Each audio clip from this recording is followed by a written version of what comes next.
राधे राधे दोस्तों, आप सभी को वट सावित्री अमावस्या की हार्दिक शुभकामनाएं। दोस्तों, अगर आप जॉब करते हो या अपने घर से दूर अकेले रहते हो तो यह वीडियो आपकी बहुत ज़्यादा हेल्प करेगी, क्योंकि इस पूजा में मैंने आपको बहुत सरल तरीके से कैसे पूजा करनी है, वट सावित्री का व्रत किस तरीके से करना है, यह मैं आपको इस वीडियो में जानकारी दूंगी।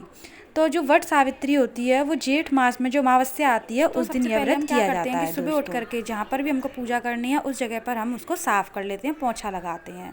उसके बाद में हमको क्या करना है कि जो हमारा वट सावित्री का जो वृक्ष होता है उसको हमें गेहूँ में या चावल में उसके अंदर हमको उसकी टहनी जो है वो लगानी होती है। ठीक है, तो दोस्तों हम इस तरीके से उसका वृक्ष का जो है टहनी लगा लेते हैं। उसके बाद हम सारी पूजा की जो भी हमारे पास सामग्री होती है उस सबको इकट्ठा कर लेते हैं। ठीक है, जैसे कि मैंने यहाँ पर देखिए भोग के लिए बताशे लिए हैं और मैंने घर पर ही पुए बनाए हैं तो मैं वो भी ले लूँगी। इसके साथ में जो सामान हमको मनसने वाला होता है, जो अपनी सास वगैरह को मनसेंगे, वो भी हम यहाँ पर ही रख लेते हैं। ठीक है, उसके बाद दोस्तों हम एक उसमें लोटे में जल भी ले लेंगे, क्योंकि हमको बाद में जो है सबको पिलाना होता है, तो हम वो ले लेते हैं। श्रृंगार का सामान ले लेंगे दोस्तों। ठीक है, जो भी हमारे पास 16 श्रृंगार ना हो तो जितना भी आपके पास हो वो हम सारा सामान ले लेते हैं। और एक हम सागर में इसमें जल भर लेते हैं, क्योंकि एंड में जो है वो जल इसमें चढ़ाया जाता है। उसके बाद दोस्तों हम क्या करेंगे, जब हमने सारी चीज़ें रख ली हैं उसको हम फिर शुद्ध करते हैं, क्योंकि शुद्ध करना वो बहुत ज़रूरी है, तो हम सब चीज़ों को शुद्ध कर लेते हैं। इसके बाद में हम हल्दी का तिलक जो है वो वृक्ष को लगाएंगे, हल्दी का लगाएंगे और हम जो है कुमकुम का भी लगाएंगे। ठीक है, सब पर लगाने के बाद में उसके बाद हम बनाएंगे देसी घी की रुई की बाती।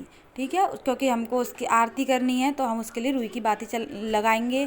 फिर हम कुछ पुष्प अर्पित करेंगे। आपके पास अगर फूल नहीं हो तो कोई बात नहीं हो, लेकिन अगर अच्छी फूल अगर हैं तो फिर हम फूल को अर्पित ज़रूर करते हैं। ठीक है, उसके बाद में हमारा देखिए दीपक जल गया है दोस्तों। इसके बाद हम क्या करेंगे कि अब हम लगाएंगे, इसके बाद दोस्तों जो भी हमने भोग में लगाया है उसको हम भोग के रूप में वृक्ष को जो है वो भोग लगाएंगे उनका। जैसे मैंने पुए बना लिए हैं तो मैं पुए का लगाऊंगी, बताशे का भोग लगाऊंगी। उसके बाद हम जल भी पिलाएंगे उनको।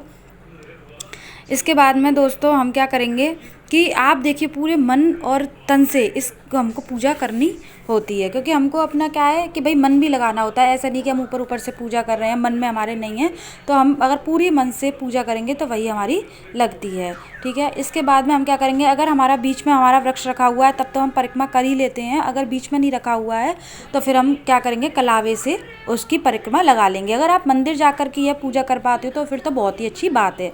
लेकिन क्या होता है कि भाई शहरों में पेड़ नहीं मिल पाता है आसानी से, तो फिर हम क्या करते हैं, घर पर ही इस पूजा को वो कर लेते हैं। ठीक है, अब देखिए मैंने सबको जो है वो भोग लगा दिया है। और यह जो व्रत होती हैं वो अपने सुहाग के लिए महिलाएं करती हैं, अपने सुहाग की लंबी उम्र के लिए करती हैं। और इसकी जो कहानी है वो भी मैंने अपने चैनल पर जो है वो डाल दी है, तो आप ज़रूर उसको देखिएगा। और अगर मेरी वीडियो आपको अच्छी लगे तो उसको प्लीज़ एक बार लाइक ज़रूर करिएगा, जिससे कि मुझे बहुत ज़्यादा मोटिवेशन मिलता है आगे वीडियो बनाने के लिए दोस्तों।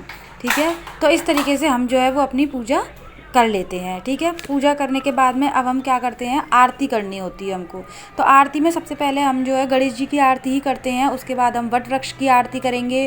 अगर आपको नहीं आती है तो आप मोबाइल में लगा करके भी जो है वो आरती कर लेते हैं। ठीक है, अब हम पूरे भाव से आरती करेंगे। जय गणेश जय गणेश जय गणेश देवा, माता जाकी पार्वती पिता महादेवा, हार चढ़े फूल चढ़े और चढ़े मेवा।